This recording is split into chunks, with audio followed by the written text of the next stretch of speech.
कांग्रेस के स्टार प्रचारक प्रियंका गांधी आज गुजरात के बनासकांठा में कांग्रेस के उम्मीदवार गेनीबेन ठाकुर के प्रचार में आए थे। प्रियंका गांधी आज पहली बार इतने गुस्से में दिखाई दे रहे थे और उन्होंने नरेंद्र मोदी जो राहुल गांधी को शहजादा बोल रहे हैं उसका भी जवाब दिया। और राजपूत समाज के लिए भी आज प्रियंका गांधी ने कहा कि हमारी राजपूत बहनों को बहुत अन्याय हुआ है गुजरात में।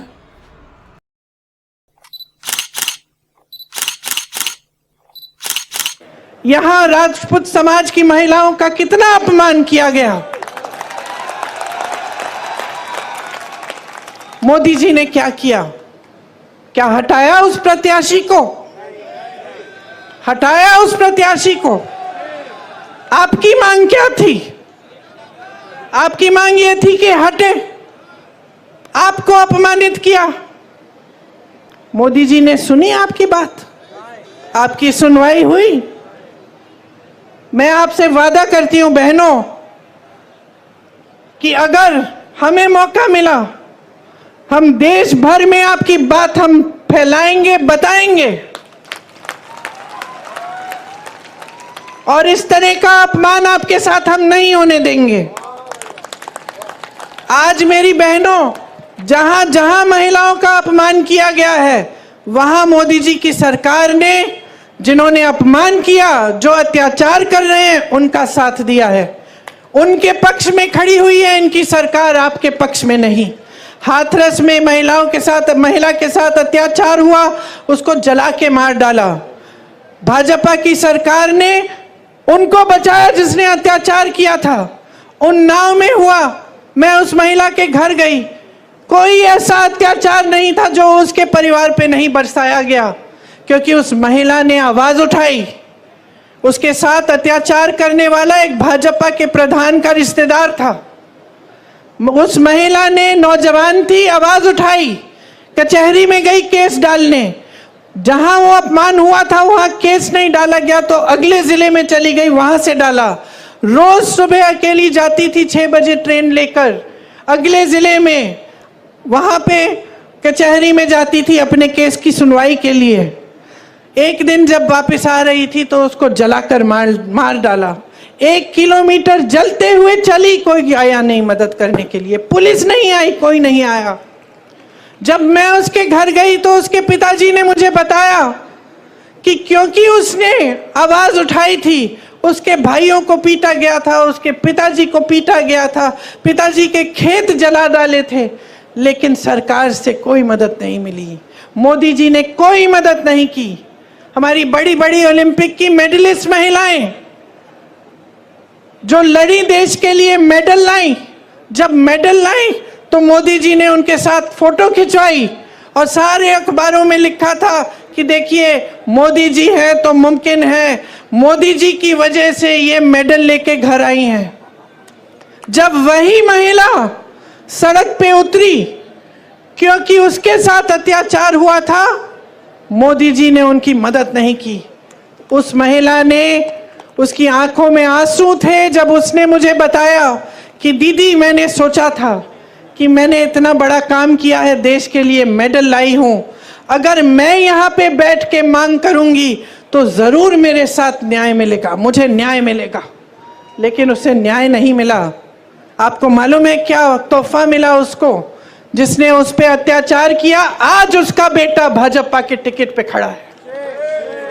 जिस तरह से जिसने यहाँ पे आपकी महिलाओं का अपमान किया उसके बेटे को टिकट दिया, उसी तरह से उत्तर प्रदेश में इसके बेटे को भी टिकट दिया।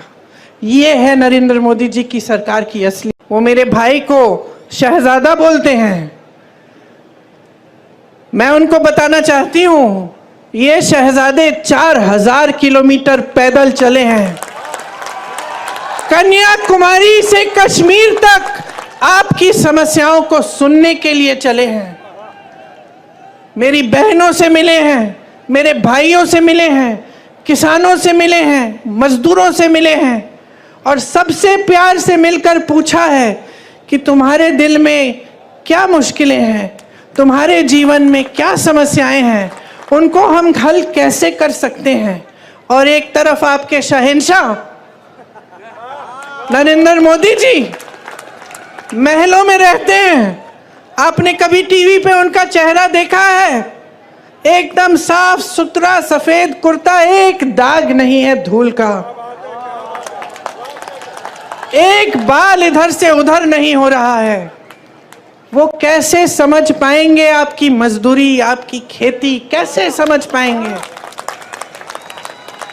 कैसे समझ पाएंगे कि आप किस दलदल में धंसे हुए हो?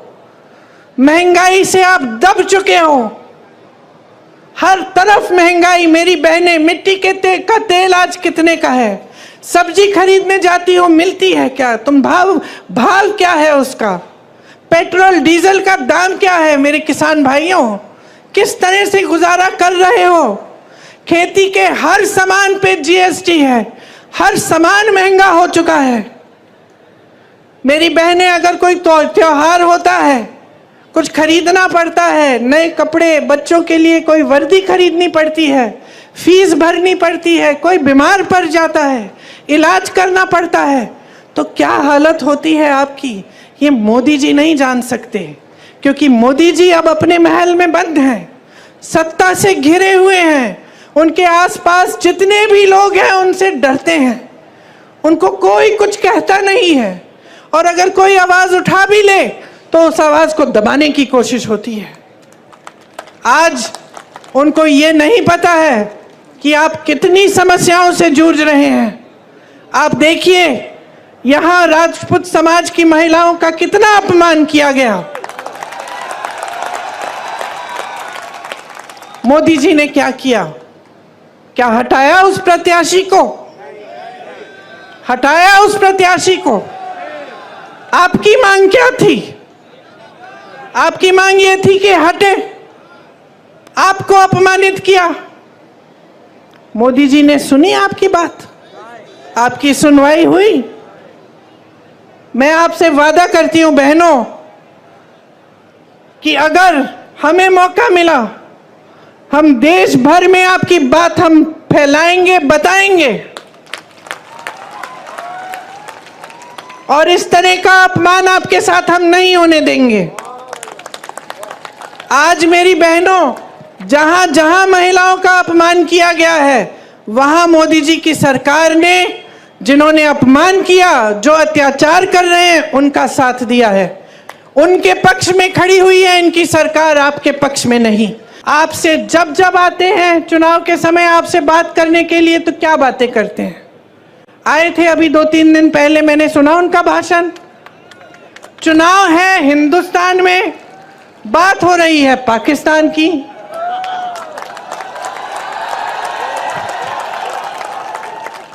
आपको बताया जा रहा है कि सावधान रहो, कांग्रेस एक एक्सरे की मशीन लाएगी और एक्सरे की मशीन से आपके घरों में घुस के आपके मंगलसूत्र छीनेगी, आपका सोना चुराएगी, ये कहा जा रहा है। देश के प्रधानमंत्री हैं, इतनी स्तरविहीन बातें। आपने देश का प्रधानमंत्री चुना ताकि देश का सम्मान रखें, पूरा देश देखे कि ये हमारे प्रधानमंत्री हैं, ये अच्छी सुलझी हुई बातें करते हैं, सभ्य बातें करते हैं, क्योंकि यही हमारी देश की सभ्यता रही है। हम अपने बड़ों को देखते हैं और हम कहते हैं कि देखिए कितने सभ्य हैं, आदर देते हैं। लेकिन अब हमारे प्रधानमंत्री आपके सामने झूठ तो बहुत बोलते हैं, लेकिन अब तो फिजूल की बातें करने लग गए हैं। पहले झूठ तक सीमित था, अब अजीब अजीब सी बातें। आपकी 2 भैंसें हैं तो कांग्रेस एक भैंस चुरा लेगी।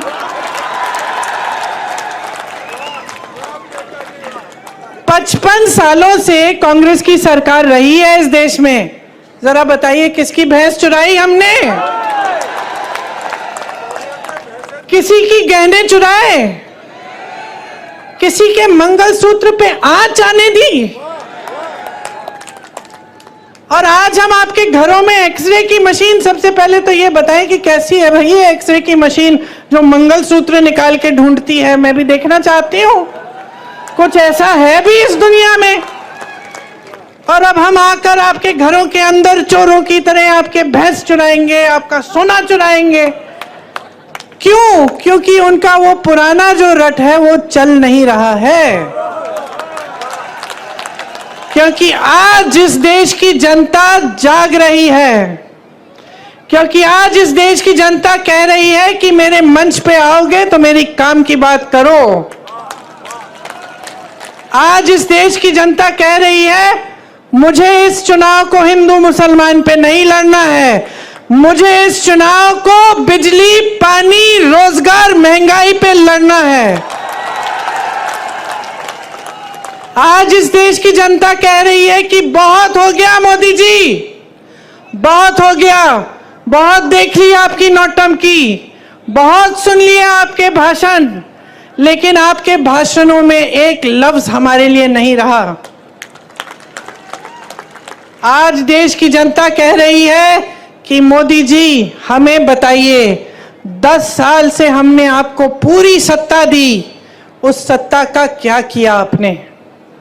क्या आपने हमारे जीवन में आप तरक्की लाए कि नहीं लाए? और जनता को दिखने लगा है कि 10 साल बीत गए, बहुत बड़ी बड़ी बातें, क्या था वो, सबका साथ सबका विकास, ऐसी बात। किसका विकास हुआ? बैठे हो ना, विकास हुआ है आपका, आपका विकास हुआ है बहने। तो बस हवा में बड़ी बड़ी बातें हुई हैं और आपने शानदार इवेंट, ये तो मैं बोलती हूं, बड़े शानदार इवेंट बनाए इन्होंने। हर 2-2 महीने एक शानदार इवेंट। सिर्फ मोदी जी दिख रहे हैं और कुछ दिख नहीं रहा है, वही सफेद कुर्ता, कोई धूल नहीं, कुछ नहीं, सब दूर हैं उनसे, अकेले चल रहे हैं। अब अकेले ही हो गए हैं। अब ये जनता जो है ना, उनका अकेलापन देख रही है और उनके अकेलेपन का हर रोज प्रमाण देख रही है। ये जो बातें होती है ना कि आपकी भैंस चुरा लेगी कांग्रेस, ये उसी का प्रमाण है। कोई सच्चाई नहीं बता रहा है, अकेले बैठे हैं, सलाहकार भी झूठ बोल रहे हैं, सलाहकार भी सही बात नहीं बता रहे हैं। अजीब सी परिस्थिति बन गई है बहनों और भाइयों आज हमारे देश में। इसको पहचानो। राहुल गांधी को देखो, क्या नहीं बोला उसके बारे में, क्या क्या नहीं कहा। सीना तान के चला ना कन्याकुमारी से कश्मीर, कोई रोक पाया उसे? मणिपुर से मुंबई तक चला, कोई रोक पाया उसे? नहीं रोक पाया, क्योंकि सच्चाई लेके चला अपने दिल में, क्योंकि इस देश के सत्य को ढूंढने निकला। झूठों से भरपूर भाषण और राजनीति नहीं की उसने।